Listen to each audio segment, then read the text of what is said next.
The bulletin board is just a file for Miss Smith.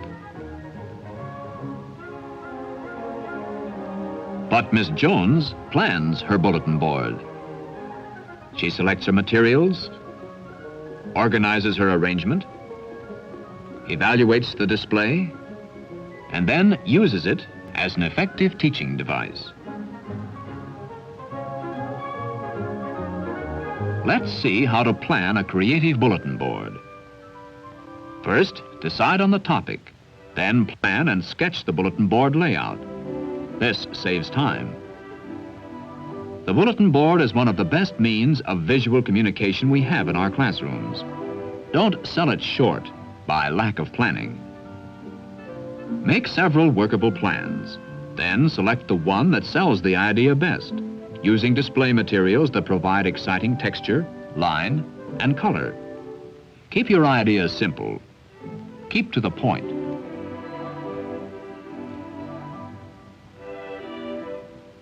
Select creative display materials.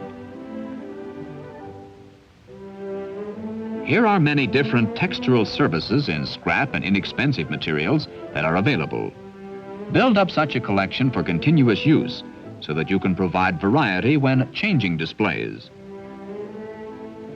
A trip to a building supply company will provide many of these samples to give that added punch to make your display eye-catching, appealing, and distinctive.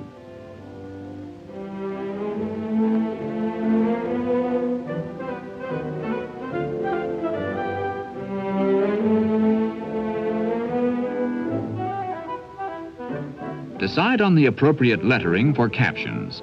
A brush, lettering pen, crayon, chalk, felt nib pen, or pin-up letters can be used.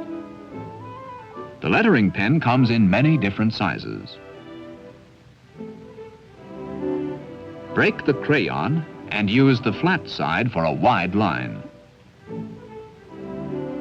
The felt nib pen is always filled and ready for use. The brush is effective, but takes a little more practice.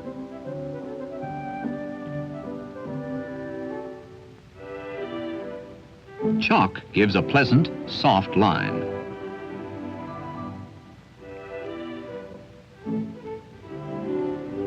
Cut paper letters can be used with both 2- and 3-dimensional effects. If the budget allows, a supply of 3-dimensional plaster letters will add distinction to any arrangement. Try your arrangement. Is it what you want? This layout is commonplace. It lacks punch because it is too formal. Here, the informal layout is too scattered. The paper shapes and the blank areas are too evenly divided. Here, the same material is used, but there is a tying together of shapes through line movement.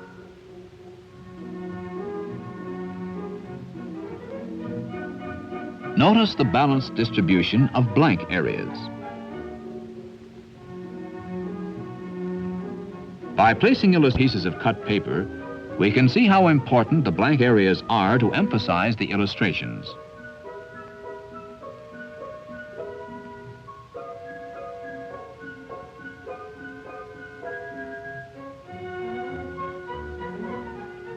Choose the proper fastening devices.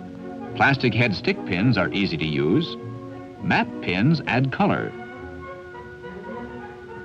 The plain pin is expensive and most commonly used. Masking tape is a must. It can be rolled and used to adhere 2 paper surfaces together.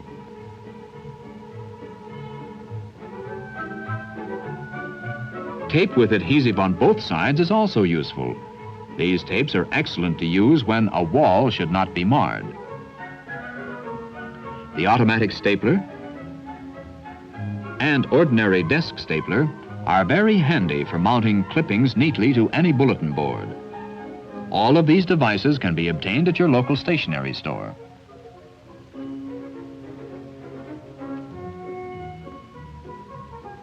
Always use simple, easy-to-read lettering to make the catchy caption or headline a part of the whole layout. A piece of plasterer's screen is used for textural interest. Note that a wrist pin cushion saves time. Whenever possible, ask questions to involve the reader in getting the point across.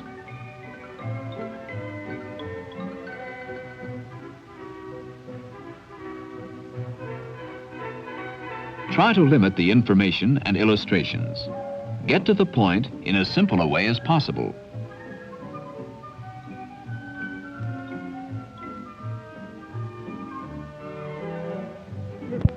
Plain pins have been used here, but the material is pulled out to the head of the pin, giving a pleasing three-dimensional effect. Always evaluate the display. Is it attractive, and does it hold attention? Is it well organized and neat? Is it easily read? Does it say what you want it to say? Now let's look at some bulletin boards done by different room teachers and pupils. Construction paper has been used to add color to black and white photographs. The branch and leaves of a tree provide a three-dimensional effect which is in keeping with the subject. Here, a quantity of information has been organized into an easily read teaching unit. Notice how the lettering has been related to the illustrations. A mask and tent made in three-dimension provide an unusual effect. Colored paper in an abstract shape holds the whole design together. Here again the reader is involved by a question. Simple lettering for children has been used.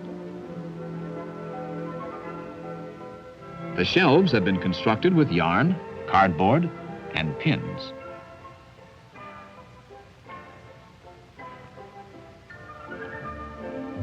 Milk straws have been used for the lettering and radiating lines. The ingenious use of coat hangers for shelves provides an excellent means of displaying small three-dimensional objects. Strings easily locate the different rocks on display. Chalk has been used for the lettering. Colored string adequately gives the feeling of rain, while wire, shaped into flowers, adds further interest. Starfish, screen, and rickrack create a distinctive feature. Let's look into a classroom where children and teacher are planning a display. This motivates group participation in a creative activity and involves everyone in a learning experience which becomes vital and timely. The children work with art elements such as texture, color, line, form, and space. This stimulates interest in good design. This also makes them conscious of beautifying their environment for everyday living, in the classroom as well as in the home. Children can bring an excellent collection of background materials from home. They should select and use them for a creatively planned bulletin board. It is important for the children to help plan captions and then incorporate them into the complete arrangement. Doing the lettering with a felt nib pen is part of the learning experience. When children help make bulletin boards, they exchange ideas, work with others, use materials creatively, and learn some basic ideas of design through discussion and experimentation. The up-to-date teacher takes advantage of the bulletin board as an effective teaching device because it is a powerful communicating medium. The teacher who follows these few basic suggestions can better work with children to plan, evaluate, and use the bulletin board.